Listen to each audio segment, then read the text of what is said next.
शुद्ध जलम समर्पयामि, शुद्ध जल का छिटा दीजिए वहीं पर दोनों ऐसे। शुद्ध जलम समर्पयामि, नमस्कारम करोमि। हरि ओम। बोले हे पितृ देवता, जाने अनजाने मुझसे किसी प्रकार की कोई त्रुटि होगी हो तो उसे क्षमा करना, या जाने अनजाने मैंने आपका कभी दिल दुखाया हो तो उसे क्षमा करना, और अपनी कृपा दृष्टि मुझ पे, मेरे परिवार पे, मेरे बच्चों पे, मेरे कुटुंब पे सदैव बनाए रखना। ऐसे कीजिए हमको प्रार्थना। मैंने बताया था ना कि माता पिता, ठीक है जी, बच्चा सबसे ज्यादा किसके साथ खुला होता है? माता के साथ। कि बोलने से पहले सोचता तक नहीं है मैं क्या बोल रहा हूँ, निर्भीक होकर के जो मुंह में आता है वो बोल देता है। इसलिए सबसे ज्यादा हम किसका दिल दुखाते हैं? माता का, ठीक है जी। हालांकि माता किसी बात का बुरा नहीं मानती, लेकिन कहते ना कि भाई वो भी इंसान ही है, किसी भी बात का हमें बुरा लग सकता है, और क्षमा याचना मांगने से उसकी पूर्ति हो जाती है, अर्थात वो सभी बातों को भूल जाता है। तो क्षमा याचना अनिवार्य है। चाहे हम किसी भी देवी देवता का भी पूजन करते हैं, किसी भी पितृ देवता का पूजन करेंगे तो क्षमा याचना तो मांगनी ही मांगनी चाहिए। और कहते हैं कि रात को सोने से पहले सबको माफ करके सोना चाहिए, और सबसे माफी मांग करके सोना चाहिए, क्योंकि सुबह हम उठेंगे या नहीं उठेंगे हमें ज्ञात नहीं है। क्षमा याचना मांगने से जो है ना, कहता है कि सामने वाले के दिल का बोझ हल्का हो जाता है। ठीक उसी प्रकार मेरे को अगर गुस्सा है किसी से, अगर वो मेरे सामने जितनी बारी आएगा मेरा खून उतना ही उबलेगा, जिसको देख करके मेरा और भी गुस्से वाला होगा। कि अच्छे मूड में भी होऊंगा ना, अगर सामने वाला वही व्यक्ति आ गया तो उसी टाइम में मेरे जो नेत्र है वो अंगारे के रूप में आ जाएंगे, अर्थात क्रोध आ जाएगा। कि ऐसे व्यक्ति की हम शक्ल देखना भी पसंद नहीं करते। किसकी वजह से है? क्रोध की वजह से ये सारी चीजें है ना। तो तभी बताया कि क्रोध पे हमें विजय पानी चाहिए, लेकिन हम लोग तो इंसान है, गलतियों का पुतला है ना, कि कितनी गलतियां हम इसकी क्षमा करें। और यही चीज है कि जब हम माता पिता को कुछ भी बात कह देते हैं, और अगर यदि उनके मन में कोई बात भी बुरी लग गई उनको, तो वो हमसे तो कुछ नहीं कह सकते। कहते ना कि अपने घर वालों को तो हम कुछ भी नहीं कह सकते, दूसरा हो तो दूसरे को तो जब भी सीधा कर दे। लेकिन बंदा कहाँ हारता है? अपने परिवार में, अपने बच्चों से ही हारता है, उनसे ही हारता है ना वो, कि कुछ कह ही नहीं सकता। क्या करे भाई, औलाद भी अपनी, हाथ भी अपने हैं, कोई अपने आप को तो थप्पड़ मारने से रहा नहीं। तो क्षमा याचना मांगनी अनिवार्य है कि हमने जाने अनजाने सैकड़ों गलतियां करी है, उन गलतियों के लिए हम आपसे क्षमा मांगते हैं, क्योंकि देने वाले यही है, पितृदेवी है ना। धर्म पुराण में आपने सुना था ना कि सारी चीजें किसने देनी है? हमारे पितरों ने देनी है। बाहर कोई हमारा हितकर नहीं है, केवल और केवल लाभ उठाने वाले हैं।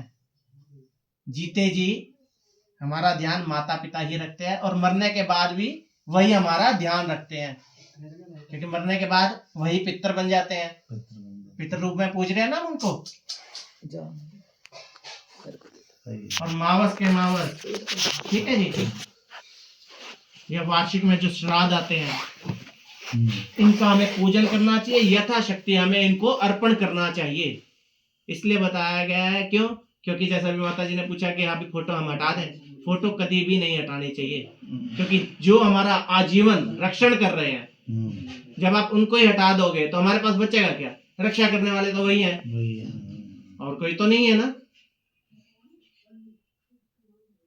गुरुपुराण में सुना ना आपने, जब पितृ हम पे प्रसन्न होते हैं ना, तो वही भगवान से अपील भी करते हैं कि हे प्रभु, यथाशक्ति मेरे इस बच्चे का आप कल्याण करें, क्योंकि देने वाले वही हैं। लेकिन सिफारिश तो लगती है ना। अगर ये पितर हमारे जो होंगे दुखी होंगे, तो भगवान भी उसको कुछ नहीं देंगे, उसके बेटे को। क्यों? क्योंकि पितर खुद कहेंगे कि भाई ऐसे कुग्रामी को देना ही क्या है, जितना भी दोगे वो गलत व्यसनों में ही चलेगा। अर्थात अशांति बनी रहती है। पितृदोष लगने से हमारे घर में पहले तो विवाह उत्सव इत्यादि सब चीजें समाप्त हो जाती है। बच्चे लंबी लंबी आयु के बैठे हैं ना, 40-42 साल के, शादी नहीं हो रही है, ये पितृदोष के कारण ही है। अगर शादी हो गई तो बच्चे नहीं हो रहे हैं, ये भी पितृदोष की ही निशानियां हैं। ये आई कहां से? हमने उनका वैदिक उपचार से पूजन नहीं करा, उनको तृप्त नहीं किया। मावस संक्रांति इत्यादि जब आती है तो हम मावस के मावस देते हैं ना, पितरों के नाम से कुछ भी दे दो, चाहे एक फल दे दो उनको। उनको शक्ति दोगे, पुष्ट अर्थात उनका शरीर पुष्ट होगा, वो संतुष्ट होंगे, तृप्त होंगे, आप पे प्रसन्न होंगे, तो आपके बगैर मांगे ही सब क्रियाएं अर्थात सभी चीजें आपको विधि पूर्वक प्राप्त होगी। ठीक है, तो इसलिए हमें पितृदेवता का पूजन करना चाहिए, यह अनिवार्य है। कहते हैं ना कि सारी चीजों का लोप हो जाता है जब ये जाते हैं 10 दिन के लिए, पूजा पाठ सब बंद होगी ना, लेकिन इस क्रिया का लोप नहीं होना चाहिए। लिखा है ना उसके अंदर गुरु पुराण में कि इस क्रिया का लोप नहीं होना चाहिए। ये क्रिया तो आपको करनी ही पड़ेगी, नहीं करोगे तो भुगतना पड़ेगा। क्योंकि कहते ना कि दुखी इंसान की बद्दुआ ज्यादा जल्दी असर आती है। बद्दुआ जल्दी असर करती है ना, कि आज उसने बद्दुआ दी तो शाम को उसको नतीजा मिल जाएगा साथ के साथ ही। तो हमें दूसरों की बद्दुआ से डरना चाहिए, पर ऐसे कर्म नहीं करने चाहिए जिसकी वजह से हमें दुख इत्यादि भोगने पड़े, या कभी किसी का दिल नहीं दुखाना चाहिए। लेकिन ये कहाँ से शुरुआत करनी चाहिए? ये शुरुआत हमें अपने घर से ही करनी चाहिए। घर के माता पिता तो भूखे और बाहर लंगर बांट रहे, तो उस लंगर का कोई फायदा नहीं है।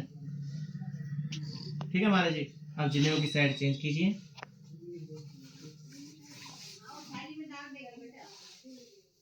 मस्तक से लगाइए थाली को, माथे से लगाइए। साइड रख देंगे, हाँ साइड रख देंगे, यहीं पे साइड पे रखो।